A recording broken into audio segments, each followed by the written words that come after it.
Hello दोस्तों, नमस्कार, जय हिंद साथियों। आज हम बात करेंगे वक्फ बोर्ड एक्ट जो हमारा बना है, वक्फ एक्ट 1954, जिसका 2013 में यूपीए के सरकार द्वारा उसमें काफ़ी संशोधन और एक असीमित अधिकार और भी दे दिए जाते हैं।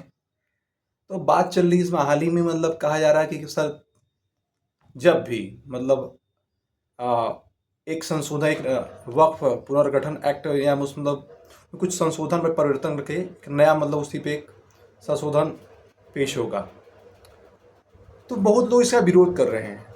पहले हम जानते हैं वक्फ एक्ट है क्या।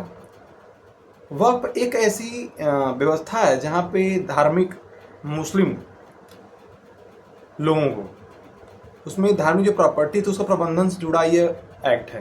प्रबंधन देखा जाता है ताकि इसमें जो काफ़ी लोग होते हैं, एक कह सकते हैं कि इस तरीके से ये ट्रस्ट है।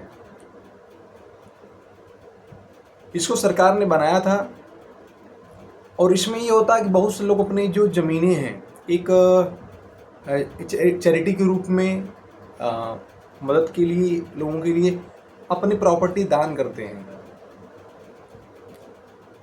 और उसका उद्देश्य है कि जो दान में प्रॉपर्टी मिलती होती है वक्फ की प्रॉपर्टी कही जाती है। उसके माध्यम से जो गरीब मजलूम है या मुस्लिम में ही भारतीय में जो मुस्लिम हैं उनमें जो मजलूम है, गरीब है, जो ऐसे लड़के हैं मुस्लिमों जो कि स्टूडेंट हैं, स्कॉलर, वो पढ़ नहीं पा रहे हैं, गरीब हैं, यतीम हैं, जो अनाथ हैं, तो उनको उस वक्त की प्रॉपर्टी के माध्यम से उनकी मदद किया जाए, उनको शिक्षा व्यवस्था के लिए शिक्षा की व्यवस्था किया जाए, और जो भी यतीम हैं उनके लिए रहने उन्हें का व्यवस्था किया जाए। परंतु आज देखा जा रहा है कि जो जिस उद्देश्य से बना था ठीक उसके विपरीत हो रहा है। आज जो वक्फ प्रॉपर्टी है सिर्फ कुछ चंद लोगों के हाथ में रह के सिमट गई है। यानी कि और इसका उद्देश्य ही था कि भ्रष्टाचार को खत्म करना, ये एकदम भ्रष्टाचार करप्शन का विरोध था। इसका एक्ट भी उद्देश्य कहीं ना कहीं ये था, प्रमुख उद्देश्य था, लेकिन बिल्कुल उसके विपरीत हो रहा है, चंद लोगों के हाथ में हो गया। और यहाँ भी जिससे हर जगह देखा जाता है कि आदमी अमीर से अमीर होता चला जा रहा है और गरीब से गरीब होता चला जा रहा है, ज़्यादातर देखा जाता है। तो वैसे ही यहाँ पे जो इसमें बहुत बड़े लोग हैं या पैसे वाले लोग हैं, बस वो एक तरह से ये लगता है जैसे कोई माफियागिरी चल रही है। वहाँ से चंद लोगों को बैठा दिया गया है, वही उसके मालिक बन बैठे हैं। जिस उद्देश्य से लाया गया था उस उद्देश्य का कोई मतलब नहीं दिख रहा उसका। बहुत से आप देख सकते हैं कि बहुत से ऐसा परिवार है जो मुस्लिमों में ऐसा नहीं है। पहले तो लोग सोचते हैं मुस्लिम में का वो नहीं है कि उसमें ओबीसी SC ST या जनरल नहीं तो होते हैं साहब। हाँ, जैसे हर रिलीजन में होते हैं, इनके में भी हैं। इसमें भी जनरल कास्ट होते हैं, OBC होते हैं, SC ST होते हैं। इसमें तभी कुछ नहीं। बहुत से ऐसे लोग आप देख लेंगे सड़कों पर, ऐसे लोग हैं कि आज मांग मांग खाने के लिए आप चले जाइए, बड़े बड़े इनकी संख्या ज़्यादा है, बस स्टैंड अप चले जाइए तो बहुत सी हमने देखा है कि भीख मांगने के लिए मजबूर है, यतीम है, अनाथ है, लेकिन वो रहने के लिए घर तक, छप्पर तक नहीं है। और वक्फ एक्ट बना इसीलिए था कि वक्फ की प्रॉपर्टी जो भी दान इत्यादि के माध्यम से मिलता है उसी को अल्लाह की प्रॉपर्टी कही जाती है। अल्लाह की प्रॉपर्टी का मतलब है कि ईश्वर के नाम पे उस प्रॉपर्टी को दान किया जाता है। एक ट्रस्ट बनाया गया है और उसमें जो भी मजलूम होंगे, गरीब होंगे, असहाय, वो उसका मदद किया जाएगा। लेकिन आज वो ऐसी प्रॉपर्टी होते हुए भी आप विश्वास नहीं करेंगे, जितनी हमको लगता है वक्त प्रॉपर्टी इस समय है भारत में, ऐसी प्रॉपर्टी किसी के पास नहीं है, किसी संस्था के पास नहीं है। कि फिर भी ऐसे लोग इसी कौम के लोग भीख मांगने के लिए मजबूर है। कोई पंचर बना रहा है तो कोई, और वहीं में जो अमीर बने बैठे हैं, जिन पैसा है, वो और अमीर होते चले जा रहे हैं। बड़े बड़े एक इंडस्ट्री, कपड़ा उद्योग खोले बैठे हैं, और बिजली के क्षेत्र में यानी इलेक्ट्रॉनिक के क्षेत्र में काफ़ी अपना व्यवस्था बनाए पड़े हैं। लेकिन जो यतीम है, गरीब है, उनका इससे वक्त जो प्रॉपर्टी उससे उन्हें कोई लाभ नहीं मिल रहा है। तो अभी चर्चा ये बात, तो उसका विरोध क्यों हो रहा है? जब प्रॉपर्टी जो बना था, सबसे पहली बात यदि हम देखें इसको, तो ये कानून कहीं न कहीं पहले तो हमारे धार्मिक, हमारा देश कहा जाता है कि ऐसा नहीं किसी धर्म किसी एक धर्म को नहीं मानता। यहाँ पे नाना प्रकार के धर्म संप्रदाय के लोग रहते हैं यहाँ पे। हमारा देश विविधताओं का देश है, यहाँ सभी के धर्म का सम्मान होता, कोई धर्म विशेष किसी एक धर्म का नहीं चलता। तो इस प्रकार यदि देखें तो इस प्रकार से हमारी जो धार्मिक समानता, धार्मिक रूप से समानता का अधिकार है, उसका कहीं न कहीं वायलेशन करता है। ये पहली ऐसी प्रॉपर्टी है जो कि विशेष रूप से सिर्फ एक धर्म विशेष के नाम पर, एक संप्रदाय विशेष के नाम पे मतलब ऐसे एक्ट बनाया गया। ये और ऐसा नियम या ऐसा एक्ट है, यहाँ तक कि जो इस्लामिक बड़े बड़े इस्लामिक कंट्री हैं, चाहे वो सबसे बड़ा जो देश कहा जाता है वो इंडोनेशिया है, फिर इराक है, जो अरब की कंट्री जितने भी हैं, इराक है, ईरान है और बांग्लादेश है, कहीं भी आप चले जाइए ऐसा कोई एक्ट नहीं है, ना ऐसे संपत्ति प्रबंधन की कोई व्यवस्था है वक्फ के नाम की। तो भारत में ही क्यों? अच्छा, भारत में यदि वक्फ एक्ट बना भी तो पहली बात धार्मिक समानताओं को देखते हुए और करना ऐसा चाहिए था कि भाई ऐसा अगर कानून बन रहा है तो जो सिख समाज है वो भी एक तरह कहीं कहीं अल्पसंख्यक है, उनके लिए भी ऐसी व्यवस्था करनी चाहिए थी। हिंदू हैं उनको लिए भी करना चाहिए था, ईसाई समाज उनके लिए भी करना चाहिए था। कर ही रहे हैं तो एक समान रूप से सभी धर्मों के लिए करना चाहिए था, सभी संप्रदायों के लिए करना चाहिए था कि भाई सब में धर्म संप्रदाय, हर धर्म में, हर मजहब में कुछ गरीब यतीम लोग होते हैं, तो ऐसा प्रबंधन अच्छा होता कि सभी लोगों में ऐसी व्यवस्था होती और जिसको ज़्यादा संपत्ति होती, जो चैरिटी करना चाहता, गरीब लोग मदद करना चाहता, उस ट्रस्ट को पैसा देता या अपना दान करता प्रॉपर्टी, और उस ट्रस्ट के माध्यम से गरीब यतीम लोगों की मदद की जाती है। जो स्टूडेंट्स नहीं पढ़ पा रहे हैं उनको उस प्रॉपर्टी में से मतलब उससे पैसा देकर उनको पढ़ाया जाता। लेकिन तो ऐसा कानून नहीं बना। तो ये तो पहला है कि ये कानून ही अपने आप में एक तुष्टीकरण की राजनीति का स्वरूप है, पॉलिटिक्स ऑफ इम्पीचमेंट, इसको बोलते हैं हम तुष्टीकरण। तो तुष्टीकरण है, लोग कहते हैं ना कि धर्म की राजनीति मतलब धार्मिक राजनीति नहीं होनी चाहिए, संप्रदाय में सद्भाव मतलब संप्रदाय के नाम राजनीति नहीं करनी चाहिए। जो तुष्टीकरण है वो कहीं न कहीं उससे भी खतरनाक है, वो भी धर्म की ही राजनीति करता है। तुष्टीकरण से मतलब होता खुशामदी, किसी एक वर्ग विशेष को मतलब खाली भले उनके लिए विशेष काम न करना, जो वास्तविक कार्य है उनको उठाने के लिए, उनकी शिक्षा की व्यवस्था स्तर को सुधारने के लिए काम न करके कुछ फ्री के मलाइयाँ बांटना, रेवड़ियाँ बांटना, मतलब कुछ ऐसे कानून बनाना जिससे उनकी खुशामदी हो, उनको भी समझ भी ना आए, उनको लगे कि हमारे लिए बहुत अच्छा है, लेकिन जो वास्तव में उनके लिए बेहतर नहीं होता है। बेहतर वही होता है, ऐसे ही कानून जो बेहतर होते हैं किसी धर्म विशेष के लिए, चाहे कोई वर्ग हो, चाहे अल्पसंख्यक वर्ग हो, चाहे बहुसंख्यक वर्ग, जो उनको शैक्षिक रूप से मतलब उनको स्तर बढ़ाता है, शिक्षा मदद करता है, उनको पेट भरने मदद करता है, उनको अवसर प्रदान करता है ताकि वो उनको अपना जीविकोपार्जन कर सके। और इसका फिर 1954 में एक्ट बना, उसके बाद 2013 में यूपीए की सरकार में फिर इसमें संशोधन कर दिया गया और इसमें संशोधन के माध्यम से एक असीमित अधिकार उनको दिया गया। और 2013 के जो असीमित अधिकार दिए गए वो इस प्रकार दिए गए कि बताया जाता है कि इसमें देखेंगे आप तो आप यदि कोई वक्फ आपकी प्रॉपर्टी क्लेम करता है, किसी प्रॉपर्टी क्लेम करता है, यदि आप सुप्रीम कोर्ट में दरवाजा खटखटाएं तो सुप्रीम कोर्ट में आप मतलब आपका कोई उसका निवारण नहीं हो सकता है। सोचिए ऐसा कोई कानून जो कि सुप्रीम कोर्ट के ही दायरे में ना हो, वो सीधे सीधे हमारे संविधान का वायलेशन कर रहा है। कोई कानून बनता है तो पहले ऐसा होना चाहिए जो हमारा सुप्रीम कोर्ट हो, कहा जाता है कि हमारे जो संविधान उसका प्रोटेक्टर मतलब एक तरह से बॉडीगार्ड की तरह है, अंगरक्षक है उसका।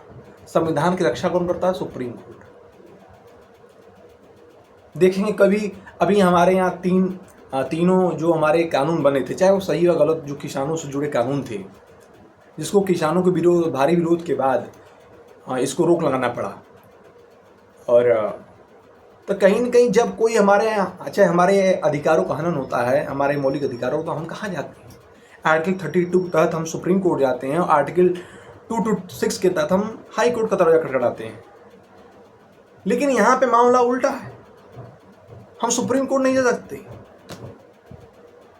ऐसा कोई कानून जो सुप्रीम कोर्ट के दायरे में नहीं आ रहा, उसके अधिकार दायरे में नहीं आ रहा, सीधे सीधे ये तो विधि विरुद्ध यानी संविधान विरुद्ध है। ये संविधान का वायलेशन है, सुप्रीम कोर्ट का वायलेशन है।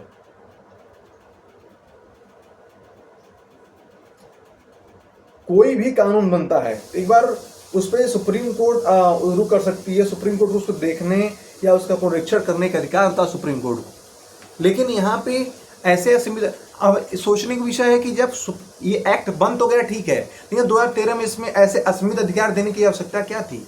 यह तुष्टीकरण की मतलब बहुत ही प्रचंड तुष्टीकरण की राजनीति, बहुत घिनौनी राजनीति को दर्शाता है। अब फिर देखिए, जब एक बार कोर्ट जब एक्ट बन गया तो जो 13 में उसमें संशोधन किया जा सकता है, तो अभी जब हाल ही जो हमारी सत्तारूढ़ पार्टी एनडीए की सरकार है उसमें फिर पुनर्गठन मतलब एक तरीके से संशोधन करना चाह रही है, कुछ परिवर्तन, तो गलत क्या है? यदि यूपीए ने 1954 बनने के बाद 2013 में यदि इसमें परिवर्तन किया तो क्यों एनडीए सरकार क्यों नहीं कर सकती है? आप कर सकते हैं तो दूसरा कोई नहीं कर सकता। और ये जनता को बरगलाया जा रहा है। ये जानिए कि यदि ये इस एक्ट में परिवर्तन होता है, इस एक्ट का ये एक्ट गलत क्यों है, इस तकलीफ को वही समझ सकता है जिसकी प्रॉपर्टी वक्फ एक्ट में गलत तरीके से, अवैध तरीके से गई है। और इसमें परिवर्तन करना इसलिए बहुत ज़्यादा जरूरी, इसलिए कि इसमें बहुत सी जमीन जो विवादित है इसका फैसला नहीं हो पाया है, क्योंकि ये सुप्रीम कोर्ट के दायरे से हट गया है ना, तो इसको दायरे में लाना बहुत जरूरी है। जो विवादित संपत्तियां हैं उनका आगे अस्थायी बंदोबस्त करना जरूरी है, सुलझाया जाना। ये भी देखा जाना कि इतने दिन जो एक्ट बना सही मामले में, जो इतने दिन से बना था कि गरीबी मुजरिमों की मदद की जाएगी, लेकिन आज उसमें कोई परिवर्तन नहीं है, वो ऐसे की वैसे चीज़ें चल रही हैं। इसलिए इसमें परिवर्तन होना बहुत जरूरी हो गया था। और जो इसमें असीमित अधिकार दे दिए गए, जैसे इसमें लोगों में जो गरीब व्यक्ति हैं या कोई भी ऐसे हैं वक्त के आसपास है, बहुत से ऐसे लोगों जिनकी प्रॉपर्टी चली गई बेवजह, तो एक भय की स्थिति बनी थी। कोई भी संस्था है देश में, असीमित अधिकार उसको नहीं देने चाहिए। असीमित अधिकार सिर्फ सुप्रीम कोर्ट संविधान के माध्यम से सुप्रीम कोर्ट के पास होता है या तो संसद के पास होता है। लेकिन कोई कानून बनाकर किसी एक संस्था को ऐसे असीमित अधिकार दे देना ये गलत है। या तो फिर हमारे राष्ट्रपति को ऐसे कुछ अधिकार होते हैं, विशेष अधिकार। तो इसमें जैसे कि धारा 9 है और भी कुछ ऐसे धारा हैं जिसमें परिवर्तन होना है, तो सरकार विरोध क्यों कर रही है? विरोध, यदि देखिए हम एक विधि के छात्र हैं और जो हम विनम्र निवेदन हाथ जोड़कर कि जो भी विधि के छात्र हैं, लॉ के स्कॉलर हैं, जो भी वकील हैं, अधिवक्ता हैं, जो भी मतलब लॉ से जुड़े हुए हैं, जो विधि को मानते हैं, तो उनके लिए संविधान सर्वोच्च है, सुप्रीम कोर्ट सर्वोच्च है।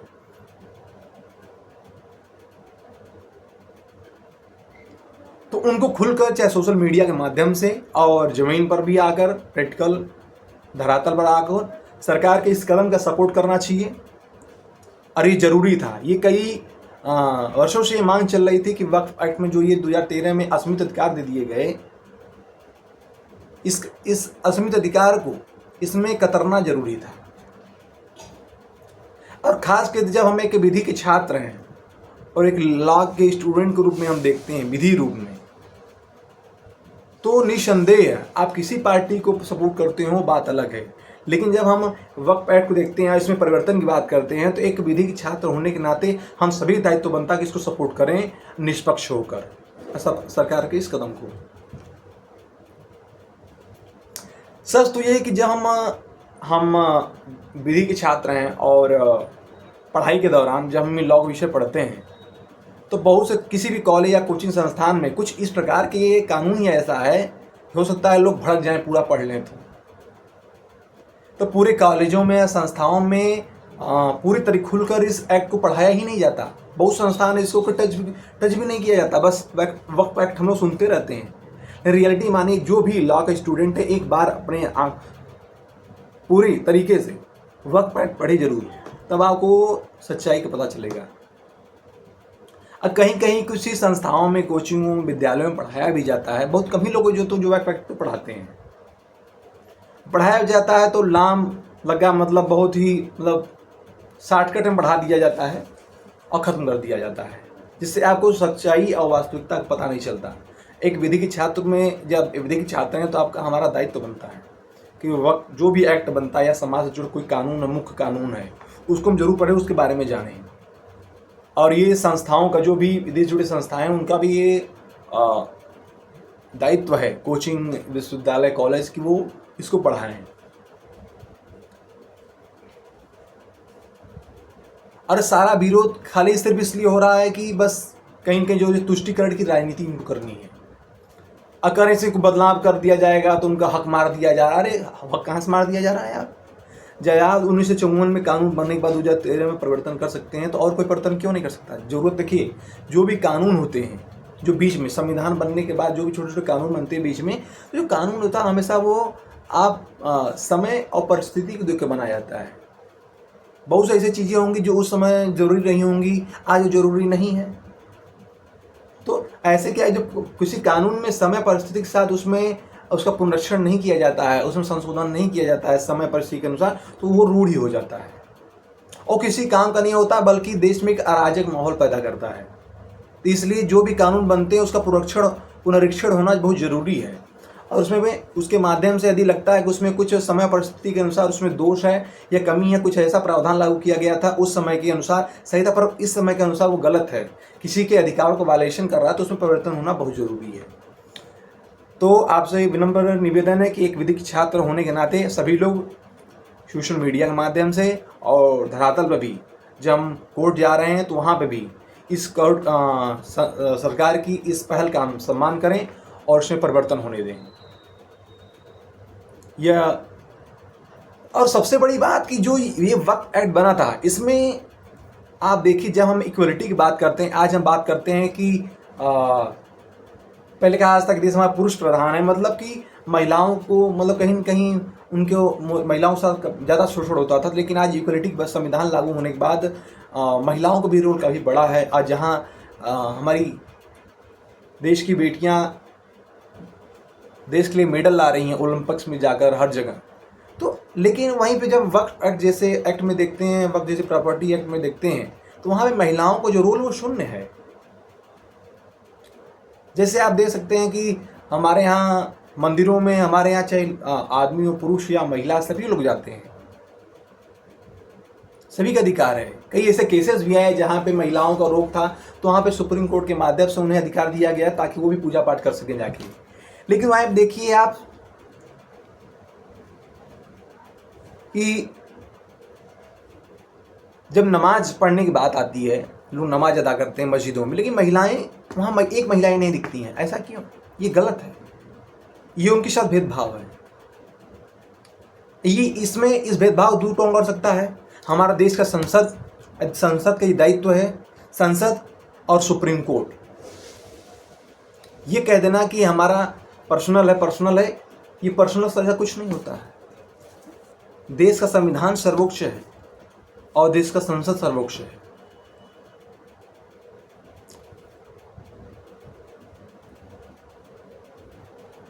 और कोई भी संस्था हो, आज जहाँ देखिए कि चाहे वो डिफेंस का हो, चाहे बीएसएफ हो, चाहे सीआरपीएफ, यहाँ तक कि अब एनडीए में भी महिलाओं को लिया जा रहा है।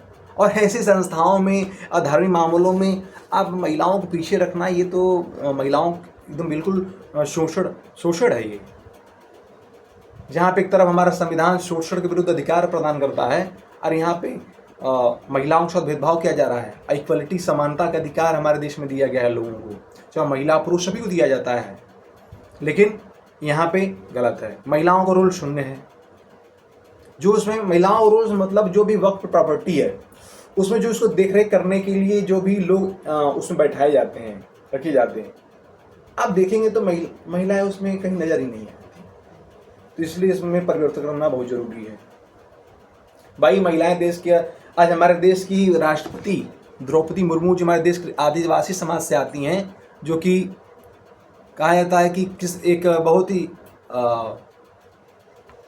देश के दबे कुछ मतलब एक सुना हो कि SC/ST कैटेगरी से एक हमारी महिला प्रेसिडेंट हैं, उनको एक प्रेसिडेंट है, बहुत गौरव करने वाली बात है। तो किसी भी, तो ये छोटा मोटा कोई एक्ट, प्रॉपर्टी एक्ट कोई भी बना है तो उसमें महिलाओं का रोल क्यों नहीं है? प्रतिभा देवी सिंह पाटिल जो हमारी प्रथम महिला राष्ट्रपति बनी, फिर हमारी द्रौपदी मुर्मू जी राष्ट्रपति बनी, और जो हमारे देश के डिफेंस में बड़ी महिलाएं आगे आकर कमान संभाली हुई हैं, बड़े बड़े पदों पर लेफ्टिनेंट कर्नल बनी हुई हैं और देश की जहाज़ों को उड़ा रही हैं। लेकिन आज ऐसे एक्टों में महिलाओं के रोल शून्य देखकर ये देश की विडंबना है। और महिलाओं के रोल पर और उनके शोषण की ओर हमें मतलब इंगित करता है कितना उनको शोषण हो रहा है। जो भी ये कानून बन रहा है इसका सपोर्ट आप करिए। यदि हमारी जानकारी अच्छे लगे तो ज़रूर लाइक शेयर करिए। मैं इसलिए नहीं कि हमारे फ़ायदे के लिए बल्कि लोगों की जानकारी के लिए। जय हिंद, जय भारत।